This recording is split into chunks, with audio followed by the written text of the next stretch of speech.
स्त्री पुरुष देह की बात है, अंतर शरीर में हो सकता है, लेकिन मनुष्य होना चेतना की बात है। तो स्त्री को भी अपने आप को देह ज़रा कम मानना पड़ेगा और अपने आप को चेतना मान के अपनी कॉन्शियसनेस को बढ़ाने में, साफ करने में ज़्यादा ध्यान और श्रम देना पड़ेगा, और यही बात पुरुष पर लागू होती है। फेमिनिज्म आचार्य जी पिछले कुछ सालों में बहुत इवॉल्व हो गया है ये शब्द, ये वर्ड। एक अर्थ में फेमिनिज्म बहुत अच्छा है और बहुत ज़रूरी है, भारत के लिए भी, पूरी दुनिया के लिए भी। दूसरे अर्थ में वो बड़ा सीमित है। हमको नारीवाद को एक बहुत विस्तृत तरीके से देखना पड़ेगा। भारत में कई ऐसी महिलाएं हैं, लड़कियां हैं जो एनीमिक रहती हैं, जिनको ज़्यादा इश्यूज हो जाते हैं बॉडी के। भारत में लड़कियां जितनी कुपोषित हैं उतनी विश्व के गरीब से गरीब देश में नहीं, और भारत में जितनी लड़कियां मार दी जाती हैं गर्भ में ही, भ्रूण हत्या इत्यादि, उतनी शेष विश्व में मिलाकर भी नहीं मारी जाती।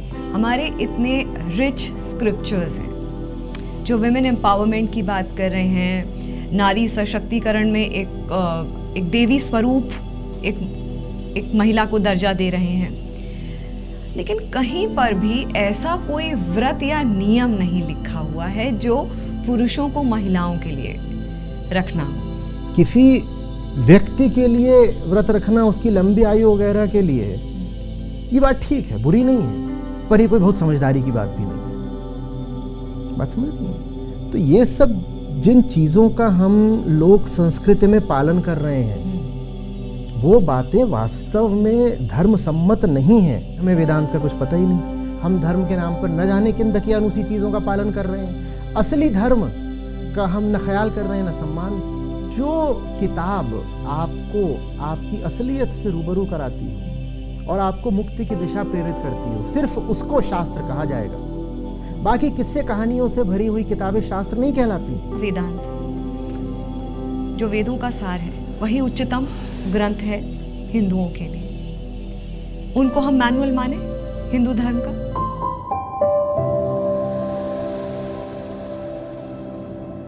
आचार्य जी, दैनिक जागरण डिजिटल के इस खास प्रोग्राम जागरण मंथन में आपका बहुत बहुत स्वागत है। शुरुआत करूं इस शो की प्रश्नों की, उससे पहले एक बात कहना चाहूंगी कि कंटेम्प्रेरी इश्यूज और आध्यात्म को जिस तरह से आपने सिंप्लीफाई कर दिया है जनमानस के लिए, मैसेस के लिए, एक कॉमन मैन के लिए, जिस भाषा का आप प्रयोग करते हैं, आसान मॉडर्न भाषा, ऐसा लगता है कोई दोस्ती यारी में इस भाषा का प्रयोग कर रहा है। मुझे लगता है ये जो पॉपुलैरिटी का जो पूरी जो बात है कि लोग आपको सुनना चाहते हैं, आपको पसंद करते हैं, इसके पीछे एक बहुत बड़ा कारण ये है कि आपने लोगों को जो वो सुनना चाहते हैं, समझना चाहते हैं, डिकोड करके आसान भाषा में पहुंचाना, मॉडर्न लैंग्वेज में पहुंचाना शुरू कर दिया है। हर वर्ग का इंसान आपसे कनेक्ट करता है और खासकर यंगस्टर्स आपसे जुड़ना चाहते हैं किसी ना किसी तरीके से। और आज के जो सीरीज है सवालों की, उसकी शुरुआत में आपकी ये जो खास किताब है जिसको मैंने बहुत मन से पढ़ा है, स्वागत है। ये बहुत खूबसूरत तरीके से लिखी है और बहुत सिंप्लीफाइड तरीके से इसमें जो क्वेश्चंस हैं, एक एक क्वेश्चन है हेडिंग में, फिर उस क्वेश्चन के अनुसार आपने पूरे पूरे चैप्टर्स लिखे। फेमिनिज्म आचार्य जी पिछले कुछ सालों में बहुत इवॉल्व हो गया है ये शब्द, ये वर्ड, या यूं कहें कि पुरुषों ने और महिलाओं ने अपनी अपनी सहूलियत के हिसाब से इस शब्द का इस्तेमाल कर रहे हैं या डिफाइन कर रहे हैं, या इसको अपनी समझ के लिए कुछ उन्होंने डेफिनेशन बना लिए। ऐसे में जो रियल एसेंस है वो डिसॉल्व हो चुका है। आप इस बात को कितना मानते हैं, क्या कहें? भारत में नारीवाद अपेक्षातया थोड़ा नया है, नहीं तो वैश्विक यात्रा तो उसकी कई दशक पुरानी है, फेमिनिज्म नारीवाद की। लेकिन जिस अर्थ में नारीवाद का इस्तेमाल आमतौर पर किया जाता है वो इतना ही है बस कि इक्वालिटी एंड अपॉर्चुनिटी, कि समानता होनी चाहिए नर नारी में और उनको अवसर एक समान मिलने चाहिए। वो बात अपनी जगह ठीक है, लेकिन असली बात थोड़ा और आगे की है। असली बात ये है कि जब तक एक इंसान अपने आप को नारी की तरह देखेगा और एक इंसान अपने आप को पुरुष की तरह, नर की तरह देखेगा, तब तक उनमें आपस में जो रिश्ता है उसमें हिंसा के बीज बचे रह जाएंगे। तो नारी के नारी होने में और नर के नर होने में ही दो इंसानों के बीच एक विभाजन तो खिंची गया ना। तो जो विजडम लिटरेचर है पूरा, वो फेमिनिज्म से थोड़ा आगे की बात करता है, और वो बात बड़ी पुरानी है, और वो बात ऐसी नहीं है जो हमें पश्चिम से आयात करनी पड़ेगी। वो बात ये है कि तुम स्त्री पुरुष अपने आप को बाद में देखना, सबसे पहले तुम मनुष्य हो। स्त्री पुरुष देह की बात है, अंतर शरीर में हो सकता है, लेकिन मनुष्य होना चेतना की बात है। तो स्त्री को भी अपने आप को देह जरा कम मानना पड़ेगा और अपने आप को चेतना मान के अपनी कॉन्शियसनेस को बढ़ाने में, साफ करने में ज्यादा ध्यान और श्रम देना पड़ेगा, और यही बात पुरुष पर लागू होती है। तो इसको आप एक तरह से विशुद्ध भारतीय नारीवाद कह सकते हो, ऐसा जो आयातित भी नहीं है और नया भी नहीं है। लेकिन ये जो हमारा खालिस देसी नारीवाद है, जो आप कह सकती हैं कि सीधे हमें उपनिषदों के ऋषियों से मिल रहा है, उसके जानकार और समर्थक बहुत कम हैं। तो भारत में ज़्यादातर दो ही तरह के लोग हैं। एक तो वो जो पुरानी ही लीक पर चलना चाहते हैं और जिनके अनुसार स्त्री का स्थान पुरुष की अपेक्षा थोड़ा हीन है या बहुत हीन है, समाज के कुछ तबकों में और देश के कुछ क्षेत्रों में घोर असमानता है, यहाँ तक कि उत्पीड़न और हिंसा भी है। तो एक तो इस तरह के लोग हो गए कि औरत को दबा के रखो ज़रा, और दूसरा एक नया वर्ग उभर के आ रहा है जो शिक्षित है, पढ़ा लिखा है, ज़्यादातर ये लोग मेट्रोज के हैं, जो कह रहे हैं नहीं, आदमी औरत बराबर है। और किस अर्थ में बराबर है कि पुरुष को जो जो अवसर उपलब्ध हैं वो नारी को भी दे दो, भले ही वो अवसर सार्थक हो कि निरर्थक हो। माने पुरुष की बराबरी करनी है महिला को हर मामले में, भले ही जिन मामलों में वो बराबरी करना चाहती हो वो क्षेत्र स्वयं पुरुष के लिए अच्छे ना हो। तो पुरुष के जितने ऐब हैं और पुरुष ने जितनी नालायकियां करी हैं इतिहास में, तो ये जो आधुनिक स्त्री है बोलती है मुझे भी वो सब नालायकियां करनी है। तो एक अर्थ में फेमिनिज्म बहुत अच्छा है और बहुत ज़रूरी है, भारत के लिए भी, पूरी दुनिया के लिए भी। दूसरे अर्थ में वो बड़ा सीमित है। हमको नारीवाद को एक बहुत विस्तृत तरीके से देखना पड़ेगा, और वो तरीका मैं कह रहा हूँ कि बहुत समय से हमारे पास उपलब्ध है, बस हम उस पर गौर नहीं कर रहे हैं। क्या तरीका है? ना हम दे हाशमी बच्ची घर में पैदा होती है, उसके ज्ञान में वृद्धि करनी है, उसको एक देह समझ करके लड़की की तरह, गुड़िया की तरह सजाना संवारना नहीं है। उसको ये नहीं कहना है कि देह से तुम्हें एक लिंग मिल गया है तो अब तुम इसी लिंग पे आधारित सारे अपने काम करोगी। कुछ बातें तो प्राकृतिक हैं, अब प्रजनन तो लड़की ही करेगी, वो बातें अलग हैं।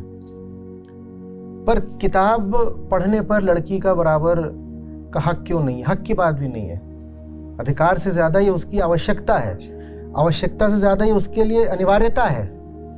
तो उससे वो क्यों वंचित रहे? ये क्यों कहा जाए कि तुम तो यहीं, मान लीजिए गांव होते हैं, कस्बे होते, छोटे शहर, तो उसमें कहते थे तुम यहीं से कहीं से कोई अपनी पढ़ाई कर लो, ग्रेजुएशन करनी भी है तो तुम्हारा होना क्या है, तुम्हें तो शादी कर लेनी है। घर में पैसा रुपया होता भी है तो उसका इस्तेमाल किया जाता है लड़के को दूर कहीं भेज के अच्छी शिक्षा देने के लिए, लड़की को यहीं अपना करा देते हैं और शादी करा देंगी, और पैसा उसके लिए इकट्ठा करते भी हैं तो उसके दहेज के लिए करते हैं। तो ये सब मूर्खताएं बंद होनी चाहिए। अब होता क्या है कि माँ बाप चूंकि खुद अपने जेंडर रोल्स में बिल्कुल धंसे होते हैं, तो उनके लड़की पैदा होती है तो उसको भी वो बस एक शरीर की तरह ही देख पाते हैं, और रिश्तेदार भी आके कहना शुरू कर देते हैं अब वो 14-16 साल की होगी नहीं कि लड़की बड़ी हो रही है। किस अर्थ में बड़ी हो रही है? क्या वो कॉन्शियसनेस से बड़ी हो रही है? क्या उसका ज्ञान बढ़ रहा है, उसकी समझ, उसका बोध बढ़ रहा है? क्या इस अर्थ में आप कह रहे हो बड़ी हो रही है? इस अर्थ में तो हो सकता है कि अभी वो बच्ची ही हो, शरीर से 15 साल की हो सकती है, यहाँ से हो सकता है बच्ची ही हो, लेकिन उसका शरीर सब देखने लग जाते हैं, कहते हैं वो बड़ी हो रही है, अब ऐसा कर दो वैसा करो। तो वो दृष्टि बदलनी होगी, और ये जो सार्थक दृष्टि है ये हमको मिलती है दर्शन से। दर्शन इंसान को इंसान की तरह देखता है। वो हमसे कहता है कि इंसान में और बाकी प्रजातियों में अंतर ही यही है कि बाकी सब प्रजातियां अपने शरीर के अनुसार ही काम करेंगी। जैसी उनकी शारीरिक संरचना है और जैसा उनको उनका शरीर सुझा देता है, कंडीशनिंग है जैसी उनकी, वो उससे डिग नहीं सकते, वो उससे दाएं बाएं नहीं हो सकते। मनुष्य अकेला है जो अपने शरीर का अतिक्रमण कर सकता है, जो कहता है कि मुझे इससे मुक्त होना है, शरीर की अवस्था जो भी हो मुझे वो करना है जो मेरे लिए सही है। और इसी को धर्म भी बोलते हैं, और धर्म के ही केंद्र को अध्यात्म बोलते हैं। कि मैं वो जानूंगा जो मेरे लिए सही है। किसी पशु को ये जानने की जरूरत नहीं होती क्या सही है। गाय को पता है घास सही है, शेर को पता है मांस सही है। मनुष्य अकेला है जो प्रश्न करता है मेरे लिए क्या सही है। तो मनुष्य की ये जो पहचान है प्रश्न करने की, जिज्ञासा, जिसके मूल में चेतना है, हमें ऐसे ही लड़की को भी देखना होगा। ये हुआ असली नारीवाद। फिर इसको नारीवाद भी क्यों बोले? क्योंकि नारी तो उसकी देह है। तो ये हो गया एक तरह का चेतनावाद, मनुष्यवाद। आपने बहुत अच्छी बात बोली आचार्य जी कि अक्सर जो लड़की पैदा हुई घर में तो पैसा इकट्ठा करना शुरू कर देते हैं। अच्छा, पड़ोसी सोसाइटी सब सांत्वना देने आ जाते हैं कि अब क्या करोगे, अब पैसा आज से इकट्ठा करना शुरू कर दो। पैसा इकट्ठा भी करते हैं उसकी शादी के लिए। उस प्रोसेस में भारत में कई ऐसी महिलाएं हैं, लड़कियां हैं जो एनेमिक रहती हैं, जिनको ज्यादा इश्यूज हो जाते हैं बॉडी के। अगर वही पैसा 1 लाख 2 लाख अपनी अपनी हैसियत, अपनी अपनी चादर के हिसाब से अगर एक पिता, एक माता या परिवार वो लड़की की पढ़ाई में, जो कि आप हमेशा जोर देते हैं इस बात पे, उसकी पढ़ाई में, उसके खान पान में, उसकी अपब्रिंगिंग में करेंगे, लगाएंगे वो पैसा, तो वो पैसा कभी या एक घर दिला दें। आपके पास ज्यादा पैसा, आप उसको एक घर दिला दें, चाहे जीवन उसको किसी के ऊपर बहुत बढ़िया बात बोली, नहीं बहुत अच्छी बात बोली आपने, बहुत बढ़िया बात बोली। देखिए, एक आंकड़ा है बिल्कुल सन्न कर देने वाला। वर्ल्ड इकोनॉमिक फोरम एक ऐसी संस्था जिसकी गरिमा, गंभीरता और निष्पक्षता पर उंगली भी नहीं उठाई जा सकती। पिछले ही साल का उनका आंकड़ा है, 146 देशों का उन्होंने सर्वेक्षण करा और भारत 146 देशों में 146वें स्थान पर है। किस मैट्रिक पर? लड़कियों के स्वास्थ्य और जीने की उनकी संभावना इस तल पर। भारत में लड़कियां जितनी कुपोषित हैं उतनी विश्व के गरीब से गरीब देश में नहीं, और भारत में जितनी लड़कियां मार दी जाती हैं गर्भ में ही, भ्रूण हत्या इत्यादि, उतनी शेष विश्व में मिलाकर भी नहीं मारी जाती। अभी कल ही चर्चा हो रही थी तो मैं कह रहा था कि एक इतना साधारण सा आंकड़ा है और पता नहीं कैसे भारत का आम आदमी उस पर गौर नहीं करता, उससे नजरें चुरा लेता है कि हमारी आबादी में, देखिए, प्रकृति घूम फिर करके स्त्री और पुरुष का जो अनुपात है ना, वो 1 और 1 का कर देती है, 50-50। ठीक है, जन्म के समय 50-50 नहीं होता, लेकिन आगे बढ़ करके वो हो जाता है क्योंकि पुरुष मरते थोड़ा ज्यादा हैं, तो फिर सब बराबर हो जाता है। पुरुषों की औसत आयु विश्व भर में महिलाओं से थोड़ी कम होती है।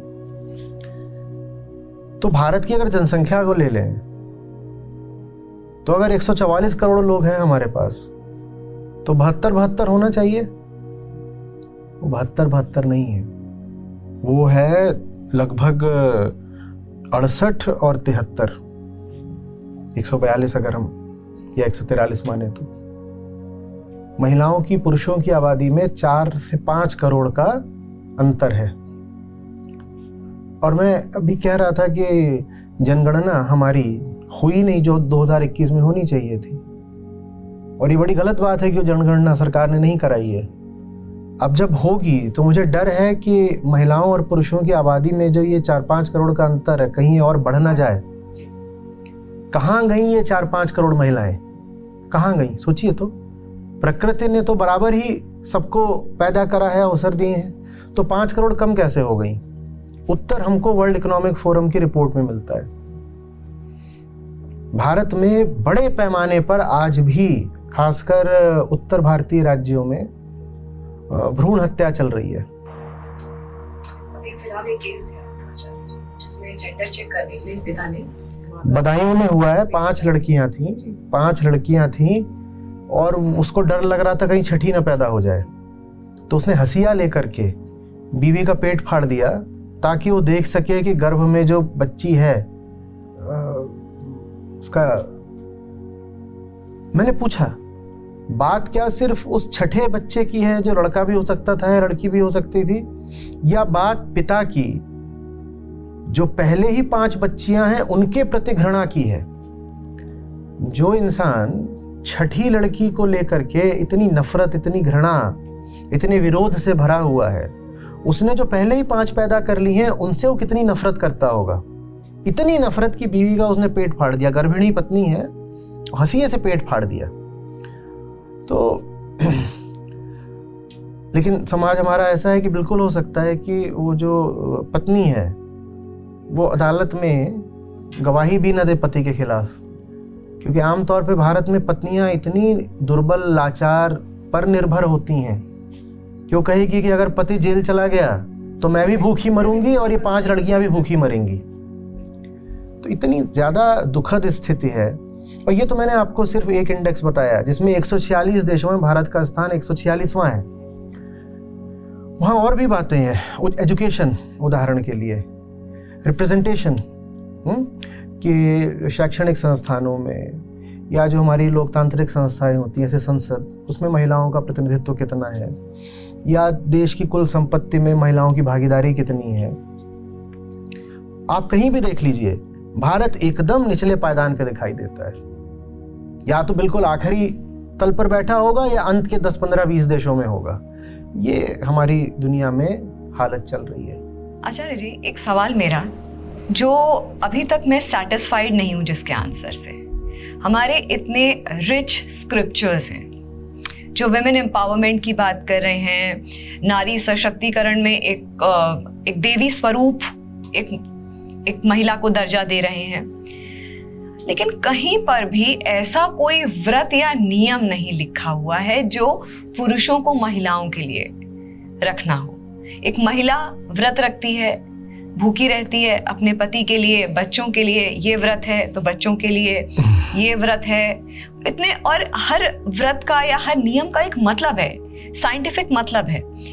लेकिन क्यों ये नियम या क्यों ये जो पद्धतियां हैं या व्रत हैं, मतलब चलिए ठीक है, एक मान्यता है, मैं कर रही हूँ, मेरी माँ करती हैं, उनकी माँ ने किया, एक चला आ रहा है सीक्वेंस, मैं भी कर रही हूँ, लेकिन मुझे ये डिकोड करने में मदद करिए आप कि क्यों मेरे लिए कोई व्रत क्यों नहीं रख सकता। रोचक प्रश्न है।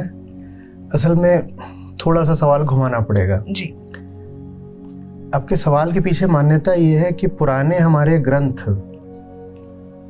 महिलाओं को, नारियों को, पत्नियों को या माओं को तो कहते हैं कि व्रत रखो जी, पुरुषों को, पतियों को क्यों नहीं कहते कि व्रत रखो? आपके प्रश्न के पीछे ये मान्यता है जी। आप मान रही हैं ना कि ग्रंथ स्त्रियों को व्रत रखने को कह रहे हैं? नहीं कह रहे हैं। तो ये कहाँ से मान्यताएं आई हैं? देखिए, आज अच्छा आप दुनिया की ओर देखती हैं जी, तो इसमें आपको सब अच्छे अच्छे लोग दिखाई देते हैं क्या? अगर मैं आपसे कहूं कि आप 100 लोगों को जानती हैं तो 100 के 100 लोग बड़े अच्छे हैं? बिल्कुल भी नहीं। क्या 100 के 100 लोग बहुत बुरे हैं? बिल्कुल भी नहीं। ऐसे ही इतिहास के हर बिंदु पर, हर जगह, हर देश में रहा है आज तक। अच्छे लोग भी होते हैं, साधारण औसत लोग भी होते हैं और गड़बड़ लोग भी होते हैं। भारत में भी ऐसा ही रहा है। तो जो हमारी पुरानी किताबें हैं जी, उनमें भी सिर्फ कुछ किताबें हैं जो अति श्रेष्ठ हैं, जो कालातीत हैं, कालातीत मतलब जो अमर है, जी, जो समय निरपेक्ष हो गई, जी। समय बदलता रहेगा, उनकी प्रासंगिकता हमेशा हमेशा रहेगी, रहेगी। हमेशा रहेगी। सिर्फ कुछ किताबें ऐसी हैं और कुछ किताबें हैं जो ठीक है, अच्छी हैं, साधारण स्तर की हैं। समझ रही? हमने सब किताबों को ग्रंथ बोल दिया। ये किताबें जो कालातीत हैं, इटर्नल, टाइमलेस, जी, ये श्रुति कहलाती हैं। वेदों का दर्शन वेदांत, जी, और वेदांत में कहीं नहीं लिखा है कि कोई पत्नी अपने पति के लिए व्रत वगैरह रखे। इस तरह की बातों पर जो हमारे समझदार ऋषिजन थे, बोध स्वरूप, वो हंसने लग जाते। वो कहते हैं मानव जीवन का लक्ष्य मुक्ति होता है, और अगर स्वामी कोई है तो स्वामी तो एक ही है। किसी व्यक्ति के लिए व्रत रखना, उसकी लंबी आयु वगैरह के लिए, ये बात ठीक है, बुरी नहीं है, पर ये कोई बहुत समझदारी की बात भी नहीं है। बात समझ रही है? तो ये सब जिन चीजों का हम लोक संस्कृति में पालन कर रहे हैं, वो बातें वास्तव में धर्म सम्मत नहीं है। दो बातें होती हैं जो पीछे से आ रही हैं, एक वो जो सामाजिक परंपरा से आ रही हैं, और दूसरी वो जो अध्यात्म से आ रही हैं। हमने भूल कहाँ कर दी है? हमने भूल ये कर दी है कि जो कुछ सामाजिक परंपरा से आ रहा है, उसको अध्यात्म से हमने सोच लिया है कि वही तो धर्म है। वो धर्म है ही नहीं। आप देश के अलग अलग हिस्सों में चले जाएं, देश छोड़िए, बस उत्तर भारत में ही इस जिले से उस जिले चले जाइए, परंपरा बदल जाती है कि नहीं? और जहां जो परंपरा चल रही है उनसे पूछो क्यों है, तो ये नहीं कहेंगे ये परंपरा है, कहेंगे धर्म है। तो हमने ही अपने गांव में, अपने मोहल्ले, अपने जिले, अपने क्षेत्र में जो परंपरा, रूढ़ि रिवाज पकड़ लिया, हमने सोच लिया कि यही धर्म है, जबकि उसका वास्तव में श्रुति से कोई संबंध ही नहीं है, कोई रिश्ता नहीं है। बात समझ रही? तो धर्म ये नहीं कहता कि आप जो बात कह रही हो बराबरी वाली है, कि बराबरी होनी चाहिए, कि पति भी पत्नी के लिए व्रत करे। मैं ये कह रही हूँ, ऐसा क्यों नहीं है? क्यों नहीं है? ऐसा इसलिए नहीं क्योंकि धर्म ये भी नहीं कहता कि पत्नी पति के लिए व्रत करे। आप इस अर्थ में बराबरी चाह रही हैं कि एक काम पत्नी कर रही है तो पति भी करे, लेकिन उन्होंने जो बराबरी दी है वो और आगे की है। वो कह रहे हैं व्रत का एक ही मतलब होता है, मुक्ति। व्रत माने संकल्प होता है। जी। उपवास का मतलब होता है पास रहना, पास रहना। उप माने निकटता, वास माने स्थित होना जी। तो व्रत उपवास, व्रत माने संकल्प। इनका मतलब ये नहीं होता कि निराहार रह जाओ, भोजन नहीं करना है। इनका मतलब होता है कि मैं संकल्प उठाऊंगी कि जीवन में मुझे ऊंचे से ऊंचा जाना है, इसको व्रत कहते हैं। उपवास का मतलब होता है, उपवास वहीं से आ रहा है जहां से उपनिषद आता है जी। उपनिषद, पास बैठना। किसके पास बैठना? सच्चाई के पास बैठना। सच्चाई के पास बैठने को उपवास कहा जाता है। अहंकार आत्मा के संगत में आ जाए, ये उपवास है। झूठ सच की संगत में आ जाए, ये उपवास है। उपवास का ये मतलब थोड़ी है कि खाएंगे नहीं या कुट्टू काटा ही खाएंगे या ये सब करेंगे, वो थोड़ी उपवास हो गया। लेकिन हमारी जो लोक संस्कृति है उसने अध्यात्म से बहुत कम रिश्ता रखा है। और तुर्रा ये, गजब की बात ये, अकड़ ऐठ ये कि लोक संस्कृति ने कहा है कि हम जिन भी रास्तों पर चलते आए हैं हम उन्हीं को नाम दे देंगे धर्म का। ये कितनी बड़ी साजिश कर ली हमने अपने ही खिलाफ। आम आदमी, मैं बहुत गंभीरता और जिम्मेदारी के साथ बोल रहा हूं, आम आदमी जिस धर्म का पालन करता है और बहुत विश्वास के साथ कहता है कि ये तो हमारा धर्म है ना, उसमें धर्म कहीं है ही नहीं। और वो उस अपनी पद्धति को, अपनी परंपरा को, अपने व्यवहार को कायम सिर्फ इसलिए रख पा रहा है क्योंकि उसने वास्तविक ग्रंथ कभी पढ़े ही नहीं। 100 लोगों से मिले, कितने लोगों ने वेदों का दर्शन पढ़ा है बताइए? अच्छा, 1000 में शायद एक कोई एक मिलेगा। एक भी मिलेगा तो उसने ऐसे ऊपरी तौर पे देख लिया होगा। अब हम अपने आप को कहते हैं भारत में, हम सनातन धर्मी हैं, कि हमारा धर्म वैदिक है। और वैदिक दर्शन का हमको अगर पता नहीं है तो बताइए हमारे जीवन में धर्म हो सकता है क्या? लेकिन कोई ये नहीं मानेगा कि उसके जीवन में धर्म नहीं है। हम कह देंगे हम होली दिवाली मनाते हैं ना तो हम धार्मिक हो गए। और हम फलाने तरह का पाठ पूजन करते हैं तो हम धार्मिक हो गए। हम फलाने मंत्र को सुन लेते हैं सीडी लगा करके या यूट्यूब पर तो हम धार्मिक हो गए। अब वो मंत्र भले ही समझ में आता हो, जब आपको वेदों का दर्शन ही नहीं पता। वेदों का दर्शन वेदांत कहलाता है, वही उपनिषदों में समाहित है। जब आपको वेदों का दर्शन ही नहीं पता तो आप वैदिक कैसे हो गए? और आप वैदिक नहीं हो तो अपने आप को हिंदू कैसे बोल सकते हो? लेकिन हिंदू होने की दुहाई दे दे करके हम दुनिया भर की सब सड़ी गली मान्यताओं को ढो रहे हैं, और उन्हीं मान्यताओं ने हमें वहां पहुंचा दिया जहां वो वर्ल्ड इकोनॉमिक फोरम की रिपोर्ट हमें बता रही है। वरना सोचिए कितने शर्म की बात है कि भारत अपनी आबादी का, आधी आबादी का इतनी बुरी तरह शोषण कर रहा है। वो भी तब, जैसा आपने अपने रोचक प्रश्न में कहा, कि हमारे पास ऊंचे से ऊंचे, बेहतरीन से बेहतरीन दर्शन है, शास्त्र है, लेकिन जो वास्तविक शास्त्र है उनकी ओर हमारा ध्यान नहीं। हमने किसी भी किताब को शास्त्र बोल दिया। आप किसी से पूछने जाइए कि अच्छा तुम फलाने व्रत का पालन कर रहे हो, तुम्हारे जिले में चलता है। हर जगह हर व्रत नहीं चलता। राजस्थान में जो चलता होगा बिहार में नहीं चलता होगा, और आंध्र में जो चलता है वो उत्तर प्रदेश में नहीं चलता। कि या तुम ये कर रहे हो, तुम क्यों कर रहे हो? तो या तो बोलेगा कि परंपरा के नाते कर रहे हैं, या वो किसी किताब का नाम बता देगा ये क्या शास्त्र है। अरे भाई, हर पुरानी किताब या संस्कृत में लिखी हर किताब शास्त्र थोड़ी हो जाती है। मैंने कहा तो हर समय हर तरह के लोग होते हैं ना, तो हर समय हर तरह की किताबें लिखी गई थी। तो सिर्फ इसलिए कि कोई किताब पुरानी है उसको शास्त्र बोलना थोड़ा शुरू कर दोगे। शास्त्र का पैमाना क्या है? जी? श्रुति कहती है मुक्ति। तुम पैदा हुए हो अपने सब बंधनों को पहचानने के लिए और फिर घोर श्रम करके उन बंधनों को काटने के लिए। तो जो किताब आपको आपकी असलियत से रूबरू कराती हो और आपको मुक्ति की दिशा प्रेरित करती हो, सिर्फ उसको शास्त्र कहा जाएगा। बाकी किस्से कहानियों से भरी हुई किताबें शास्त्र नहीं कहलाती। वो अच्छी किताबें ठीक है, उनको पढ़ लीजिए, हो सकता है उसमें कुछ सार्थकता भी हो, लेकिन आप उसको ये नहीं कह सकते कि ये हमारे धर्म के केंद्र की किताबें हैं। केंद्र की किताबें तो वेदों का दर्शन ही है, उनके अलावा थोड़ी कुछ केंद्र। और वहां आप अगर जाएंगी तो आप चमत्कृत रह जाएंगी। अद्भुत है वेदांत। और वहां आप कहेंगे कि इतनी गरिमा तो स्त्री को कोई दे ही नहीं सकता। पश्चिम का फेमिनिज्म बहुत नया नया है जी।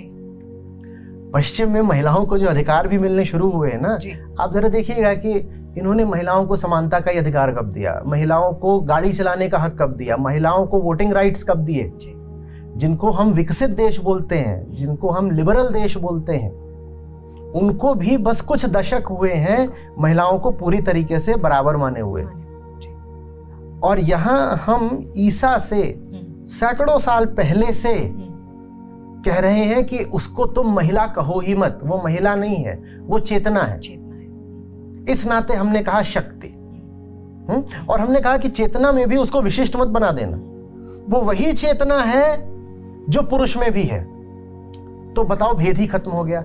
हिंसा करने के लिए परायापन चाहिए, हिंसा करने के लिए विभाजन चाहिए, तभी तो आप दूसरे पर हिंसा करते हो ना। एक बार आपने देख लिया जो सामने बैठा हुआ है वो बिल्कुल आपके जैसा है, तो अपने ही ऊपर फिर हिंसा कैसे कर लोगे? वेदांत ने भेद ही खत्म कर दिया। वेदांत ने कहा बराबर है, लेकिन हमें वेदांत का कुछ पता ही नहीं। हम धर्म के नाम पर न जाने किन दकियानूसी चीजों का पालन कर रहे हैं। असली धर्म का हम न ख्याल कर रहे हैं न सम्मान। आचार्य जी, दो सवाल मेरे मन में आए हैं इस वक्त। एक तो आपने बोला वेदांत जो वेदों का सार है, वही उच्चतम ग्रंथ है हिंदुओं के लिए। उनको हम मैनुअल माने हिंदू धर्म का? देखिए, वो खुद इनकार कर देंगे मैनुअल माने जाने से। ये उनकी गरिमा, ये उनकी महानता। वो कहेंगे तुमने अगर हमें मैनुअल मान लिया, मैनुअल माने निर्देशिका, पथ निर्देशिका, तुमने हमें अगर मार्गदर्शक मान लिया तो माने तुम्हारे पास अभी तक आंखें आई नहीं। वेदांत कितनी जबरदस्त बात कहता है। कहता है हमारा काम है तुम्हें वहां पहुंचा देना जहां तुम्हें हमारी जरूरत ना पड़े। हमारा काम है तुम्हें वहां पहुंचा देना जहां तुम बंद करके रख दो कि आपने अपना काम कर दिया, आपने हमें अपने जैसा बना लिया। आप अब बाहर नहीं हो, आप अब हमारी छाती में आ गए। तो हमें अब आपकी बाहर से कोई जरूरत नहीं है। किताब बंद, क्योंकि किताब अब यहां प्रतिष्ठित हो गई। ये असली प्राण प्रतिष्ठा होती है। ग्रंथ को यहां प्रतिष्ठित कर लिया। वेदांत ये कहता है। तो ये मैनुअल वगैरह की बात बड़ी नई है, अब्राहमिक धर्मों में पाई जाती है। मैनुअल से मेरा मतलब ये है आचार्य जी कि हमको अपनी जिंदगी, आपने एक और अच्छी बात, जो मेरा नेक्स्ट सवाल था, आपने एक और बहुत अच्छी बात कही कि आपको ये पहचानना होगा कि आप इस जीवन में क्यों आए हैं। अलग अलग बाधाएं हैं, बाधाओं का काट करके आपको मुक्ति की ओर अग्रसर होना है। हालांकि ये सुनने में, समझने में और करने में, तीनों में ये चीज इम्पॉसिबल है। मैं ये बहुत कठिन, और ये चीजें सुन करके डर भी लगता है, डर भी कि मटेरियलिज्म में है, अच्छे कपड़े पहन रहे हैं, अच्छा परफ्यूम लगा रहे हैं, अच्छी गाड़ी में चल रहे हैं, गर्मी है, अच्छा एसी चल रहा है, आराम से बैठे हैं। हाँ। क्यों इन सबको तोड़ करके, हाँ। काट करके? तो कहा नहीं उन्होंने कि तोड़ो ये सब। ये भी हमारे भीतर एक मान्यता बैठ गई है कि धर्म का मतलब होता है कि सब कुछ त्याग करके भरी धूप में सड़क पे नंगे पांव चलो। नहीं कहा है वेदांत ने ये सब। वेदांत ने कहा है सब कुछ संसाधन है, बुद्धि संसाधन है, ये भी संसाधन है, ये जो लगा हुआ है ये संसाधन है। हर चीज का इस्तेमाल करो, लेकिन सिर्फ एक लक्ष्य के लिए, मुक्ति। भुक्ति नहीं, भुक्ति माने भोगना, भोगो नहीं, इस्तेमाल हर चीज का करो। गाड़ी है तुम्हारे पास, इस्तेमाल करो, पर गाड़ी का इस्तेमाल इसलिए नहीं है कि बस सुख लूटना है, सुख नहीं, मुक्ति। गाड़ी का इस्तेमाल होना चाहिए, भरपूर हो, बुद्धि का पूरा इस्तेमाल करो, विज्ञान आगे बढ़े, टेक्नोलॉजी आगे बढ़े। वेदांत कहता है टेक्नोलॉजी जितनी बढ़ सकती है बढ़े, क्योंकि हमें तो ऊंचे से ऊंचे संसाधन चाहिए। किसके लिए? मुक्ति के लिए। तो इन सब चीजों का त्याग नहीं करना, इनका सही इस्तेमाल, सम्यक उपयोग। ये कैसे हो?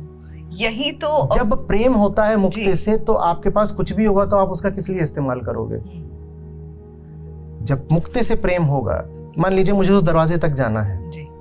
उस दरवाजे तक जाना है, उस दरवाजे तक जाने में मेरे पास कई बाधाएं हैं जी। मेरे पास टांगे हैं, मैं टांगों को क्या इस्तेमाल करूंगा? दरवाजे तक जाने के लिए। मैं टांगों का इस्तेमाल ऐसे आराम से बैठ करके थाप देने के लिए भी तो कर सकता हूं, पर नहीं करूंगा। अगर मुझे प्रेम है, दरवाजे के बाहर आजादी है, दरवाजे के भीतर कैद है, तो मैं इन टांगों का, टांगे मेरी संसाधन है, शरीर संसाधन है, मैं इनका इस्तेमाल करूंगा वहां तक जाने के लिए। आप यहाँ बैठी हुई हैं, मैं आपका इस्तेमाल गॉसिप के लिए भी कर सकता हूँ, आइए बैठिए, चाय पीते हैं, थोड़ा गप लड़ाते हैं। लेकिन अगर मुझे प्रेम है बाहर जाने से, तो मैं आपसे कहूंगा मुझे मार्ग बताइए, मुझे बताइए बाहर कैसे जा सकते हैं, रास्ता दिखाइए। देखिए कितना अलग अलग इस्तेमाल हो गया। उसी व्यक्ति का इस्तेमाल गॉसिप के लिए भी हो सकता था, उसी व्यक्ति का इस्तेमाल पथ प्रदर्शन के लिए हो गया।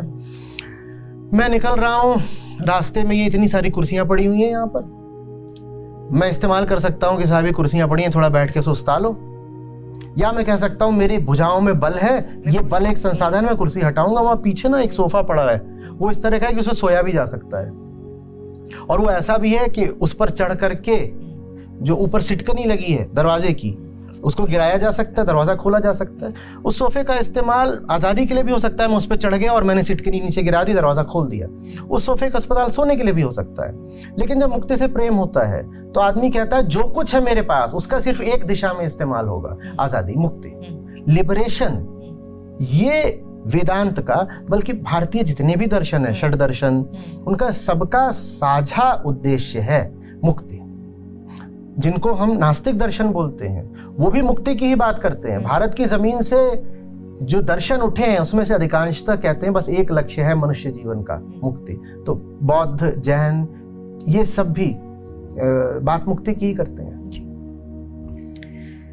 थोड़ा मैं वापस से आऊंगी, जो हमारा टॉपिक था स्त्री सशक्तिकरण या स्त्रियों पे जो हमारा डिस्कशन था। इतना सारा टॉपिक है ना, मुझे नहीं लगता कि 1-2 घंटे इनफ होंगे आपसे कोई भी टॉपिक पे, किसी भी टॉपिक पे बात करने के लिए।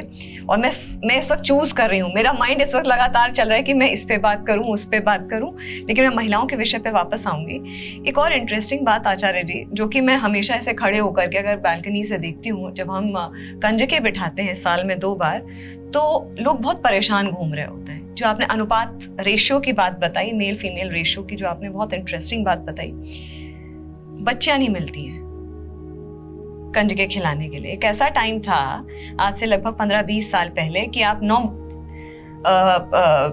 कुंवारियां ढूंढते थे कंजके बिठाने के लिए, खिलाने के लिए। 1 या 2 मिलती है, उससे ज्यादा मिलती नहीं है। यहाँ से मेरे दिमाग में ये बात आई कि ये फीमेल जो रेशियो है, मेल फीमेल रेशियो कितनी बुरी तरीके से गिर गया है। और आपको तब रियलाइज होता है मतलब क्योंकि मेरे घर की ही बात है, मैं बहुत आम भाषा में, क्योंकि आपसे मुझे बहुत इंटरेस्ट आता है कि आप आम भाषा में और जेन्युइन जो आसपास के ट्रेंडिंग जो चीज़ें होती हैं, इश्यूज होते हैं, उनको आप एड्रेस करते हैं। ये एक बहुत स्टार्टलिंग, चौंका देने वाली बात है कि बच्चियां नहीं मिलती हैं। आप उत्तर भारत में? बिल्कुल, लखनऊ से हूं मैं, और बड़ी समस्या है ये इस वक्त सोसाइटी में। कभी गिनिएगा अपने मोहल्ले में, अपने क्षेत्र में, आसपास कहीं भी, कि परिवारों में जो सबसे छोटा बच्चा है उसका लिंग क्या है। आप हैरान रह जाएंगी। जो सबसे छोटा बच्चा है, 5 में से 4 परिवारों में आपको उसका लिंग पुरुष मिलेगा। इसका मतलब समझ रही है क्या है? प्रकृति तो ये काम नहीं करेगी। कैसे छोटा बच्चा लड़का ही होता है ज्यादातर? कैसे होता है? बच्चियां हो रही हैं, बेटा हो गया, वहीं पे अगर पहले ही बेटा हो जाएगा तो शायद उसके बाद, या तो लड़कियां हो रही थी तब तक लड़कियां होती रही जब तक लड़का नहीं हो गया, लड़का होते ही रोक दिया गया, या फिर लड़कियां तब तक मारी गई जब तक लड़का नहीं हो गया। तो अब कहां से आपको कन्याएं मिलेंगी कन्या भोज के लिए? उन्हें पैदा ही नहीं होने दिया जा रहा। और हम अपने आप को न जाने किस भ्रम में रखना चाहते हैं। इस पर मैंने बहुत बात करी है, बहुत बार। तो लोगों के संदेश आते हैं, कहते हैं ऐसा पहले होता था, अब नहीं हो रहा है। साहब, पिछले 5 साल के आंकड़े देखिए ना, हरियाणा, राजस्थान, उत्तर प्रदेश देखिए तो, और साफ आंकड़े उभरेंगे। जनगणना हो नहीं रही है, जनगणना होने दीजिए, तब और साफ आंकड़े देखिएगा।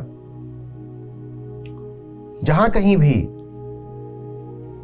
किसी तरह के कुछ आंकड़े उपलब्ध हैं, जैसे हरियाणा में कुछ उपलब्ध है, वहां दिख रहा है कि जो सुधार आना कुछ शुरू भी हुआ था, जैसे बेटी बचाओ बेटी पढ़ाओ, इस तरह की सरकार ने कुछ पहलें करी थी। और जो पूरा भ्रूण का जो लिंग निर्धारण वगैरह होता है, PNDT एक्ट वगैरह आया था, तो उसके कारण लगा था कुछ सुधार आ रहा है। वो सब सुधार जरा सा आया और फिर सब बिखर गया। और एक आपको खौफनाक बात बताता हूं।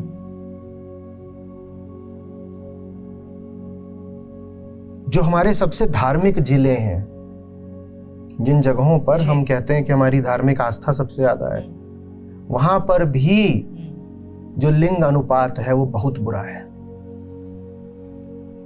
यहां तक कि जिन जगहों पर देवी आराधना होती है,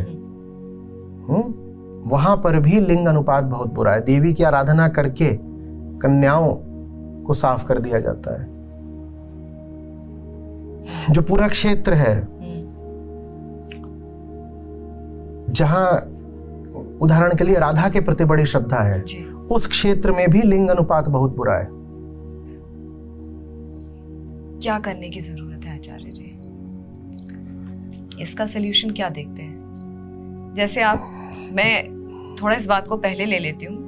आपने क्लाइमेट चेंज का मुद्दा बहुत टाइम से उठाया, जब गवर्नमेंट्स बात कर रहे थे, MOU साइन हो रहे थे, बहुत हाई लेवल पे ये बातें चल रही थी। आम आदमी को तब तक इम्पैक्ट नहीं पड़ा जब तक उसको डायरेक्टली वो सब्जेक्ट नहीं हो गया क्लाइमेट चेंज। जैसे इस साल इतनी घनघोर गर्मी पड़ रही है, कभी बरसात भी बहुत ही अनइवन। ऐसे में ये इशू आने वाले 10, 15, 20, 25 सालों में, अमृतकाल, 100 साल आजादी के, इतनी बातें हो रही हैं, इसका सल्यूशन आप क्या देखते हैं? देखिए, क्लाइमेट चेंज हो या नारी उत्पीड़न हो या पर्यावरण का नाश हो या इतनी सारी जो प्रजातियां हैं इनकी विलुप्ति हो, इनके सबके पीछे एक साझी वजह है। वो साझी वजह है कि इंसान के पास अध्यात्म नहीं है। अध्यात्म की जगह बहुत नकली किस्म का, सस्ते किस्म का धर्म हमने पकड़ लिया है।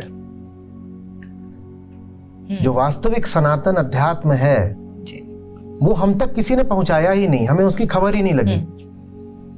उसकी जगह हम बहुत सारी और चीजें पकड़कर बैठ गए हैं, जिसने हमको मात्र अज्ञानी ही नहीं बल्कि हिंसक और पाखंडी बना दिया है। वही हिंसा है जो इस बात में सामने आती है कि भारत दुनिया के उन देशों में है जहां मांसाहार सबसे ज्यादा तेजी से बढ़ रहा है। सबसे ज्यादा है नहीं भारत में, पर जब आप बढ़ोतरी का प्रतिशत निकालते हैं कि इतना था इतना हो गया, तो कितने प्रतिशत बढ़ गया, तो भारत दुनिया के उन देशों में आता है जहां सबसे ज्यादा तेजी से बढ़ रहा है। और वही हिंसा इसमें आती है कि जो ग्रीन हाउस गैसेज हैं जिनसे क्लाइमेट चेंज होता है, उनमें भी जहां सबसे ज्यादा उत्सर्जन बढ़ रहा है उन देशों में भारत आता है। और जिन देशों में सबसे ज्यादा फॉरेस्ट कवर हट रहा है, वन सबसे ज्यादा काटे जा रहे हैं, उन देशों में भारत आता है। और जिन देशों में सबसे ज्यादा छोटी बच्चियां या तो भ्रूण में ही या जन्म के तत्काल बाद फीटिसाइड होती है, इन्फेंटिसाइड होती है, काट दी जाती है, उनमें ही भारत आता है। तो जानवर काटने में भारत, वन काटने में भारत और बच्चियां काटने में भारत। कारण तो एक ही होगा ना तीनों बातों के पीछे, और वो कारण यही है कि हमारे हृदय में ज्ञान का प्रकाश नहीं है। हमारे पास रूढ़ि रिवाज, प्रथाएं, मान्यताएं, अंधविश्वास बहुत सारे हैं, ज्ञान नहीं है। भारत जो कि ज्ञान की जन्मभूमि था, भारत ने ज्ञान को बड़ा हल्का शब्द बना लिया। लोक संस्कृति में ज्ञान जैसे गाली बन गया है। आपको जब किसी को ताना मारना होता है तो आप उससे बोलते हो बहुत ज्ञानी न बन, जबकि अध्यात्म का मतलब ही होता है ज्ञान। ऋषियों से पूछेंगे तो वो कहेंगे कि चेतना बोध स्वरूपा है, बोधो अहम प्रज्ञानम ब्रह्म।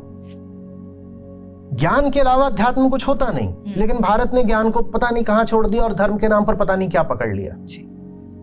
उसी का नतीजा है वो सारी हिंसा जो हमें भिन्न भिन्न रूपों में देखने को मिल रही है।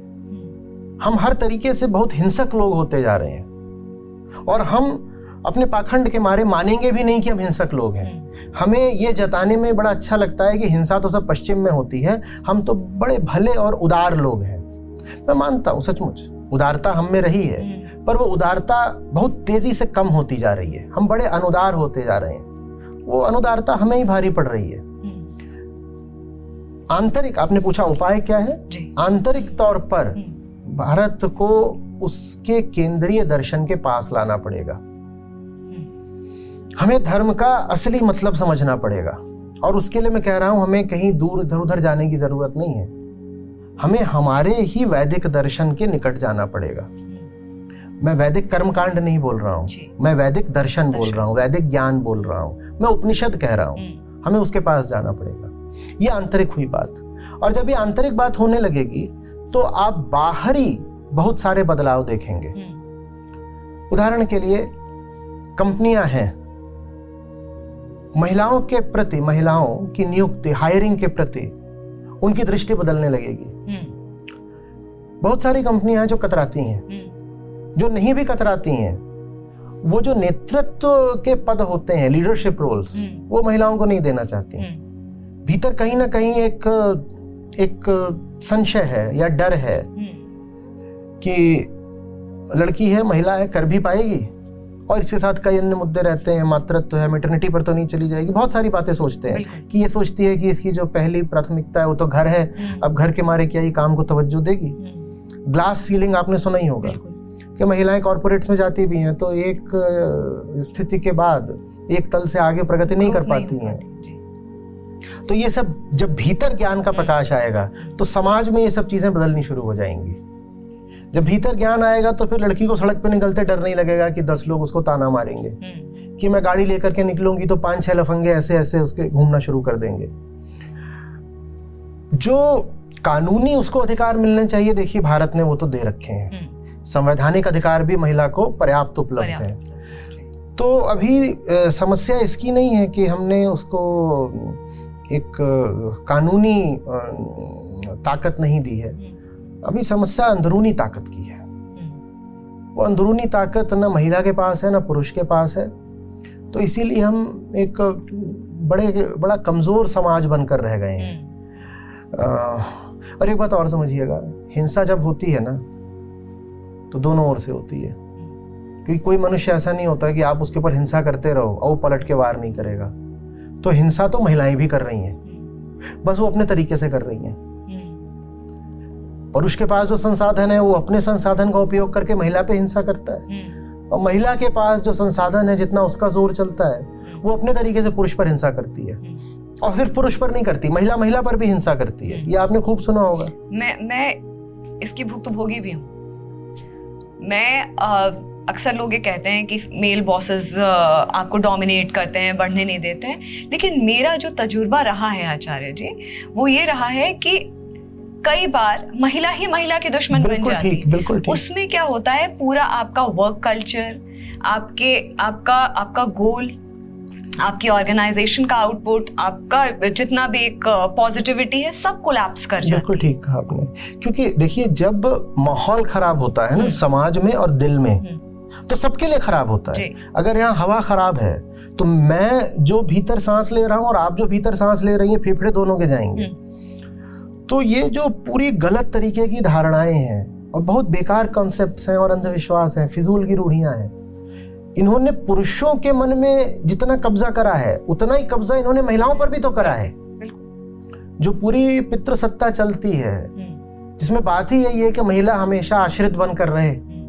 पहले वो पिता की आश्रित रहे, पिता मर जाए तो भाई की आश्रित रहे, फिर पति की आश्रित रहे, पति मर जाए तो पुत्र की आश्रित रहे। ये पितृसत्ता बिना महिलाओं के सहयोग के चल सकती थी क्या? तो महिलाएं खुद इस व्यवस्था को चलाए जाने में सहभागी रही हैं। और क्यों सहभागी रही हैं? क्योंकि इस व्यवस्था में उन्हें कुछ सुख सुविधाएं, स्वार्थ भी दिखा दिए गए हैं।